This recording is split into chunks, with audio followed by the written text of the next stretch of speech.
Que signifie avoir les seins denses? Comme le cancer du sein, le fait d'avoir des seins denses relève d'un composant génétique. Si tel est votre cas, n'oubliez pas de réaliser des visites médicales régulièrement. Dans nos articles, nous vous parlons régulièrement de l'importance de se soumettre à des contrôles gynécologiques réguliers. L'une des finalités de ces tests est d'identifier les seins denses. Les seins denses contiennent moins de tissu adipeux et plus de tissu glandulaire. Et ils sont caractérisés par le fait d'avoir un plus grand risque de développer un cancer. Il faut tout d'abord savoir que le fait d'avoir les seins denses ne signifie que l'on va avoir une tumeur à 100%. Il y a seulement plus de risques, et il est préférable de se soumettre régulièrement à un contrôle médical, qui va nous permettre de détecter n'importe quel problème ou indice de tumeur. Selon le journal of the National Cancer, cette caractéristique est un facteur qu'il faut contrôler chez toutes les femmes, à travers de tests médicaux. De plus, il est important de prévenir ce problème en améliorant ses habitudes de vie. Les risques liés aux seins denses. Les risques liés aux seins denses à partir de 40 ans, il est conseillé de se soumettre à un contrôle annuel. Parfois, lors de la mammographie, on ne peut pas le voir facilement. À cause justement, de la forte densité du sein et d'une plus grande présence de tissu glandulaire. Comme nous vous l'avons dit précédemment, il ne s'agit pas de s'alarmer ou de se faire peur.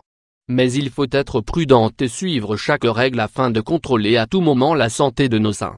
Selon William Barlow, du Centre de recherche sur le cancer et la biostatistique de Seattle, États-Unis, la densité d'un sein dépend des quantités de graisse et de tissu fibroglandulaire de la femme.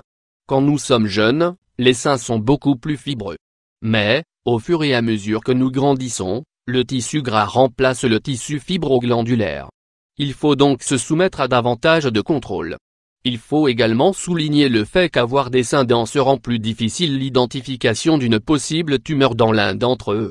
Les images diagnostiques sont plus sombres et il est plus difficile d'identifier une anormalité dans le tissu. Pour les spécialistes, dans ce cas, il faut compléter la mammographie avec une échographie afin d'avoir un diagnostic plus précis. Les risques de développer des seins denses. 1. La ménopause. Les seins denses sont plus habituels chez les femmes post-ménopausées et qui souffrent de surpoids. 2. Un composant génétique, comme dans le cas du cancer du sein, le fait de développer des seins denses peut également avoir une origine génétique. Ainsi, si dans votre famille, vous avez des antécédents de seins denses ou de cancer du sein, astreignez-vous bien aux visites médicales. L'information et la prévention sauvent des milliers de vies tous les ans. Peut-on prévenir le développement de seins denses? Prévenir le développement des seins denses. Selon les médecins, une manière de prévenir cette maladie est en se soumettant à la thérapie hormonale remplaçante à partir de la ménopause, surtout s'il y a un composant génétique en jeu. À l'Institut national du cancer de Bethesda, États-Unis, un test de thérapie hormonale a été réalisé sur plus de 7000 femmes, après que leur sein ait été diagnostiqué dense. Le simple fait de se soumettre à des contrôles annuels a prévenu le risque de développer un cancer. Néanmoins, il a été démontré que le traitement aux hormones peut être utile dans de nombreux cas. À partir de 40 ans, programmez une mammographie annuelle.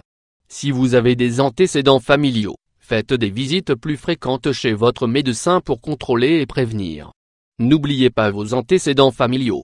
Si votre mère, votre grand-mère ou votre sœur a souffert d'un cancer du sein, il est important de réaliser ces révisions médicales périodiques. Pour réduire le risque dans la mesure du possible et éviter de développer des seins denses, il est vital de tenir compte des informations suivantes. Bonne hygiène de vie. Ne fumez pas.